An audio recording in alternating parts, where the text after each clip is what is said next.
How you doing, folks? What we're looking at here is a 340 block out of 70 Dart Swinger. I'm in the process of cleaning it up. Basically, this engine's been in my garage for 27 years. And when I bought my car back in the early 90s, it was a basket case. So I had a bunch of parts that I hauled. First, I towed the car home. Then I had a trailer full of parts, and this block was among the parts. Plus another block that was all machine shop ready to go. The 30 over, the crank was turned 10 under. Everything was there. So I just put that engine together, put it in the car. And that's the engine that's in the car now. But this block is the numbers matching block for the car. So I found that out later on when I started checking the numbers on it. So I held on to it. I'm going to clean it up, see if it's worth anything. Now this is, I started on this side and I ran a cylinder hone through it, and I used a flat sander to sand down the deck surface. I'm not done yet. I'm still going to run a polisher over it. But basically I'm going to clean it up and I'm going to measure it. See if it's a standard bore. I have 90% of the parts for this. There's a few things missing. If I have to go 30 over, I need new pistons. I would need a set of standard pistons anyway. I don't have 8 pistons for it. The purpose of this video is to show you that you can basically clean one of these up in your own garage with tools that you have laying around. Let's look at the other side. I'll give you an idea what condition this is in. So you can see surface rust all through the lifter valley. And look at those cylinders compared to the other side. Surface rust in the cylinders, surface rust on the deck,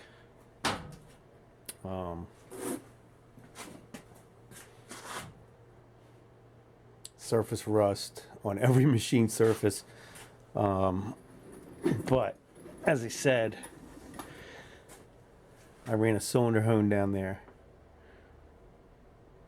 They're cleaning up somewhat, and then I will take measurements. There's a piston ring in there if you can see it.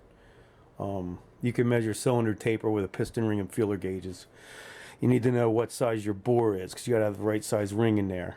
But that ring came off of one of the pistons. This block had a couple pistons stuffed in it into the bores, and I had to soak it with PB blaster and then knock the pistons out because they were, the bores were rusted in.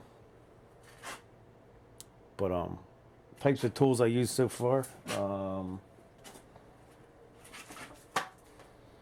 wire brush,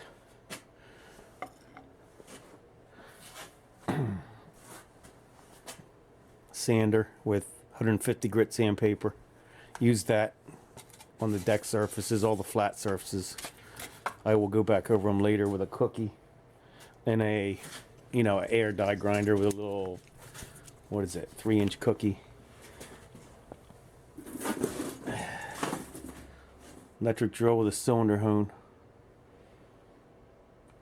And the lifter bores are rusty. I may get into them later with a wheel cylinder hone and a drill. Just enough to clean the rust off. I'm not trying to trying to go oversized with anything yet, not till I take measurements. But yeah, that's what we got going on.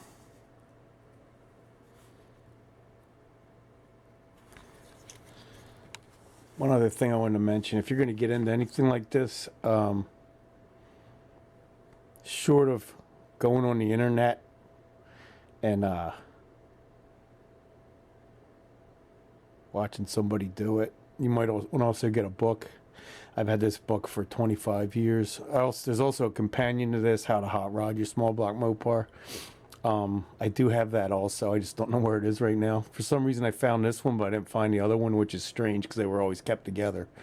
But yeah, this will come in handy. It'll tell you your measurements, every measurement to do with the block, your cylinder taper, piston to bore clearance, all those specs.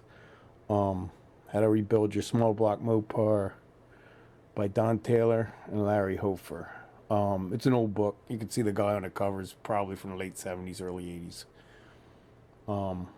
But yeah, I'll need this because I got to figure out what parts I have and then scrounge up what I don't have. I need pistons and connecting rods. I know that. So we'll want date, period, correct part numbers. There is a early rod, connecting rod part number, and then there's a late connecting rod. So, 68 to 71 might have a certain connecting rod, and then the later 340, 360 has a different connecting rod. The later stuff might fit in there, but I think there's a difference in balance, internal versus external. So you want to try to make sure you have the same crank and pistons, connecting rods. The rotating assembly has to work together. It can't be a mishmash of interchangeable parts. So there is a few things to know about these Chrysler small blocks, or any small block. I'm sure they all have their differences through the years. Ford, Chevy. But yeah, get a book. That's my recommendation. I'm going to be using mine, and I had that book for 25 years, and now here I am going to use it again for this. And this is going to be an ongoing project. I'm not in a hurry because I have an engine in the car, and plus I have a 318 sitting in the corner that runs. But this is just what I had. I had this laying around rusty parts. I want to clean it up, see if I can put it together, because to me it's not worth anything sitting around in rusty parts. But yeah, 1970 340 4-barrel, date code 69. While we're into this, I'm going to show you where the numbers are on the block. Take 3. All right, so this is the passenger side of the block, or the right side sitting in the car. So this is the front, right behind the motor mount. 71069 is the date code. And then down there on that machine journal, you can kind of see there's numbers stamped in there. That'll be where you match your VIN up. This is a 340 4-speed car. There's also a pad on the 4-speed with the number stamped in.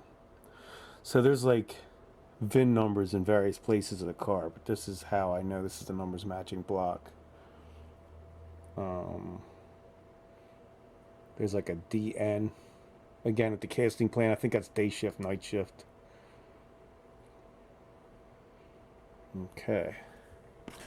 Okay, looking at this from the bottom, you can see the rust all over the surfaces. So again, I'll take a flat sander along that oil pan gasket surface.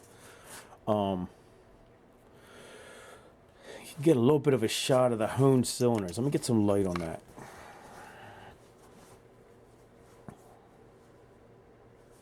A little bit of a shot of the honed cylinders versus the rusty cylinders.